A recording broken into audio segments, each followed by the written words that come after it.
안녕하세요. 범블한 복독파입니다. 구독과 좋아요, 알림 설정, 회원가입 부탁드리겠습니다. 아니 이렇게까지 자꾸 분위기를 잡으면 어떻게 합니까? 그동안 줄곧 집값이 다시 살아날 거라는 포인트의 핵심에는 바로 공급량 부족, 또 수식어가 필요해. 절대적인 공급량 부족.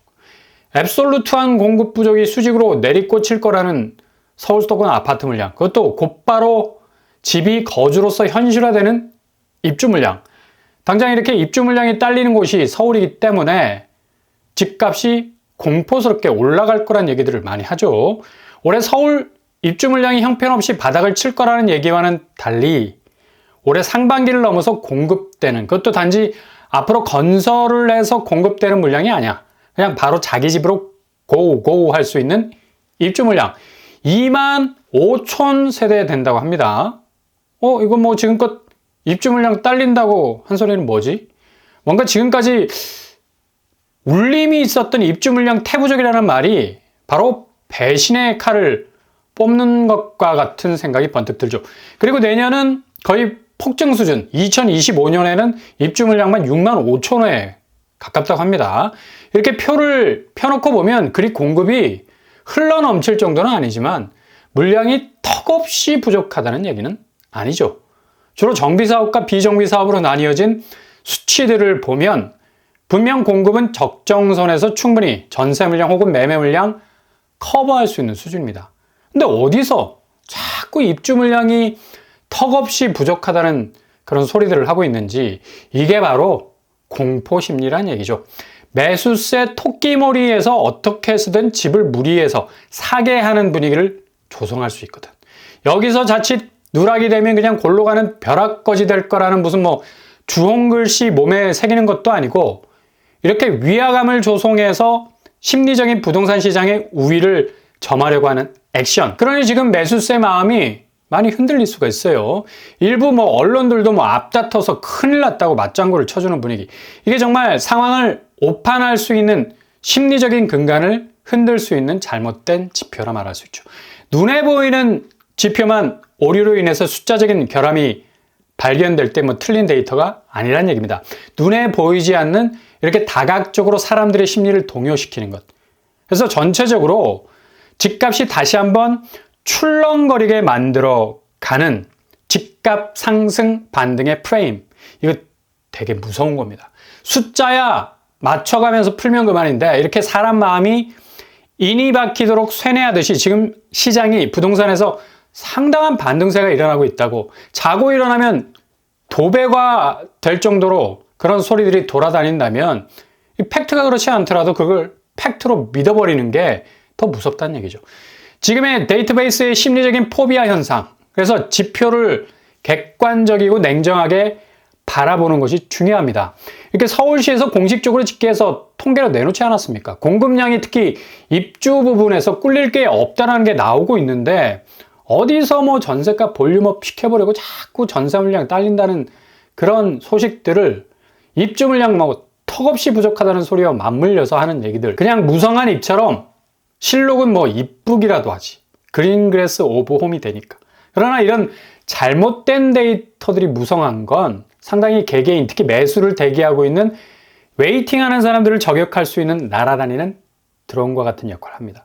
그렇게 데이터들이 시장의 객관적인 상황을 비춰주지 못하고 그냥 주도하고 있는 메인 스트림에 부합하는 굵은 줄기들을 쭉쭉 뽑아내듯이 공포심리를 자극하는 소리들이 계속 귓가에 쟁쟁 울리게 해서 헷갈리게 만드는 거죠. 이걸 조심하시라.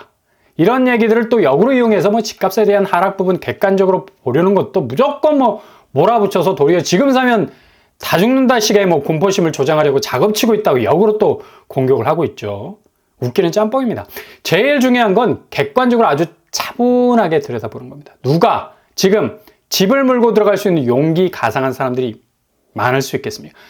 고금리가 빠따 들고 서 있는데 들어오면 그냥 무조건 빠따를 칠 준비로 일단 고금리 대출 물리면 사정없이 후려 갈기려는 원금이자의 무자비한 리액션이 시작이 될 건데, 누가 선뜻 집에 물리고 싶은 생각이 들 수 있겠어요. 지금 전세 부분도 역전세, 깡통전세, 사고급증으로 대체로 지금 전세 전체 파이 중에 50% 이상이 역전세 현상입니다. 보증금도 제대로 돌려받지 못할 상황에 처한 곳들이 수두룩 빽빽하다는 얘기죠. 근데 전세 쏠림 현상으로 전세가가 올라?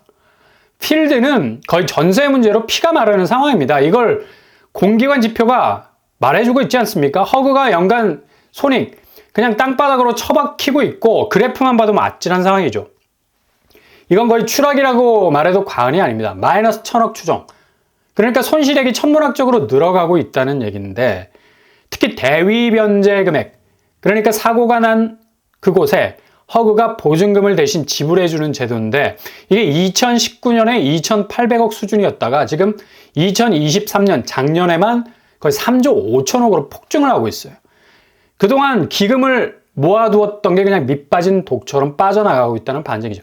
이게 정신없이 공기관이 사고가 난 금액에 대해서 보증을 서줬으니까 대신 지불을 해줘야 하는데 이렇게 연속적인 지불을 정신없이 하다 보니까 어느새 손실 부분에서 마이너스가 뜨게 됐고 1,000억 가까이 처박히게 되는 추락에 가까운 손실, 눈덩이처럼 불어나고 있다는 얘기죠. 보증 한도를 126%까지 올리자는 얘기가 있는데 이렇게 되면 손실액은 더 걷잡을 수 없이 커지게 될 듯합니다. 지금 공기관 지표 하나만 봐도 부동산 시장 실제 전세 시장이 거의 폭격을 맞고 있는 건데 어떻게 여기에 5월의 장미가 핀다고 할 수가 있겠습니까?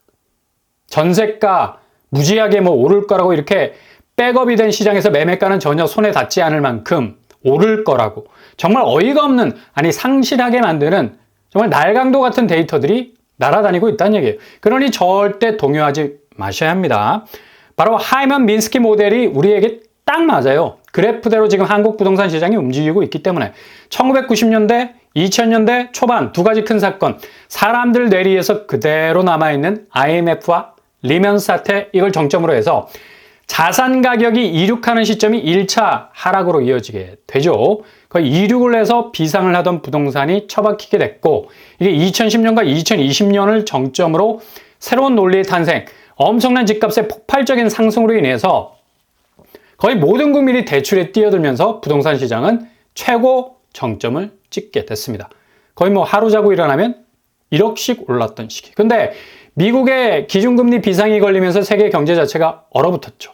2차 하락식이 찾아왔었고 이게 작년까지 이어지게 됐는데 이게 전체적인 궤적이 완전한 자산시장의 추락으로 이어지는 궤적으로 이미 와 있는 상태라는 얘기입니다. 계속적으로 근데 이걸 부정하는 현실 부정이 나타나고 있을 뿐입니다. 그 대표적인 어록, 바로 부동산은 모든 자산시장에서 예외일 거다.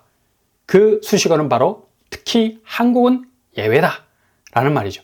그렇게 지금까지 절대 한국 부동산은 세계 경제 지표가 어떻게 심지어 중국 부동산이 나가리가 되고 있는 와중에도 오를 거라는 아주 이상한 주문을 외우고 있어서 현실 부정을 이어가고 있는 와중이죠. 이게 결국 공포 심리로 작용하게 되고 지금 현장 필드에서는 대부분의 집주인들이 걱정이 한 짐이에요. 극도의 퇴로, 밀폐 공간에서 숨을 허덕거리고 있는 건데 이걸 지금 모든 데이터에서는 거꾸로 얘기하고 있다는 사실을 잘 주지하셔야 되겠고 곧바로 투매에 가까운 일들이 일어나게 될 거고 깊은 고를 지나서 부동산 자산 시장에 대한 좌절이 현실적으로 나타나는 시점이 찾아올 겁니다. 이게 지금 현재 한국 부동산 상황이에요. 이런 거시적인 흐름이 도도히 흘러가는데 여전히 미래소득을 죄다 진공청소기로 빨아들여서 한 곳에 몰빵을 여전히 해대고 있는 분위기. 진짜로 리스크를 더욱 키우는 일이 될 겁니다.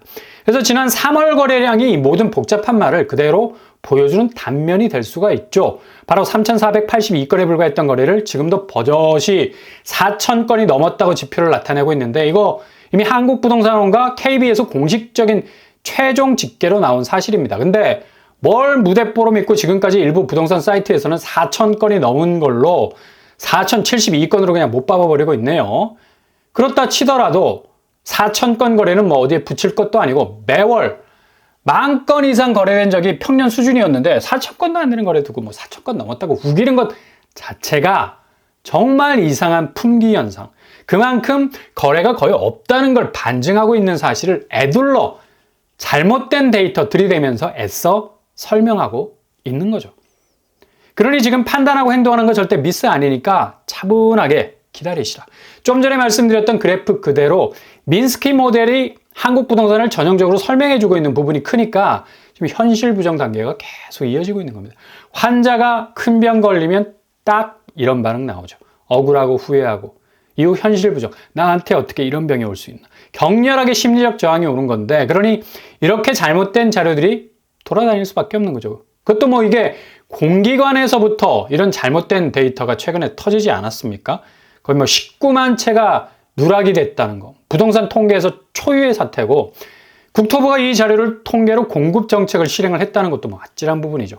공기관에서 나온 데이터가 이렇게 지금 현실을 부정하는 것 같은, 실제로 공급은 20만 채 정도가 된 건데 여전히 공급은 부족할 수 있다라고 말할 수는 있겠지만, 이건 민스키 그래프가 보여주는 전형적인 부동산 심리의 하향 추세를 그대로 정면으로 반박하고 있는 현실 부정 단계에서 나오는 정말 이해하기 어려운 데이터 분석이라 말할 수 있습니다. 그리고 지금 건설사 공제조합 출자증권, 그러니까 건설사가 공제조합 조합원이 되면 받는 증권인데 일종의 주식과 같이 배당도 받을 수 있고, 근데 뭐 이게 워낙 자금 경색이 심해져서 죄다 경매행으로 가고 있습니다. 그것도 낙찰도 안 돼서 8%에 불과한 부동산 통계 오류보다 더 심각한 이면에 자금 경색 그림자가 있다는 사실. 이것도 아마 새롭게 터질 수 있는 변수가 될 수 있을 거예요. 게다가 이런 건설사의 사정이 있으니까 방금 나온 소식에서도 부동산 PF 제대로 터졌지 않습니까? 메리츠 증권, PF 내부 정보 거래까지도 뭐 일어나서 검찰이 영장까지 청구하는 사건도 발생을 했죠. 이거 어찌 보면 대출 관계의 복잡한 이해관계 파악하면 어느 쪽에 선택지를 둘 건지에 대한 확실한 정보가 될 수 있는 게, 이것까지 거래가 됐다는 건 엄청난 부동산 PF 시장에 폭탄이 될 수도 있을 거란 얘기죠. 잘 지켜봐야 될 것 같고요. 그러니 절대 혹하지 마시라.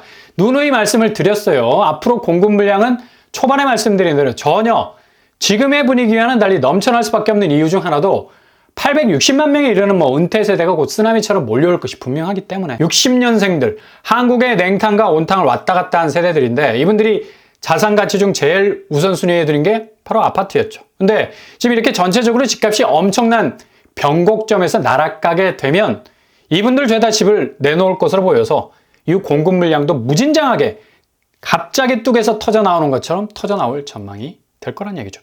결국 전체적으로 집값은 한국에선 스스로의 가치를 증명하기엔 너무 빈약한 경제적 기반에 서 있다. 결국 지금 대기 수요가 최종 승자라는 걸 시간은 빠르고 정확하게 보여줄 날이 머지 않았다는 겁니다.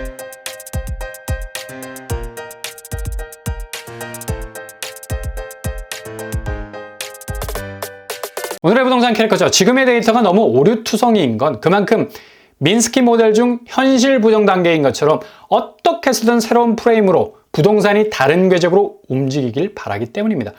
그러나 결국 시장을 이길 수 있는 장사 없어요. 어차피 한국 자산시장은 기반이 약해. 부채 위에 서 있는 모래성 같아서 결국 무너질 때는 한꺼번에 붕괴될 수 있는 리스크가 충분히 있다는 사실 기억하실 수 있길 바랍니다. 오늘도 응원합니다. 항상 여러분의 길이 꽃길만 되실 수 있길 바랍니다. 이상으로 뻔뻔한 법도판을 마치겠습니다. 구독과 좋아요 부탁드립니다. 감사합니다.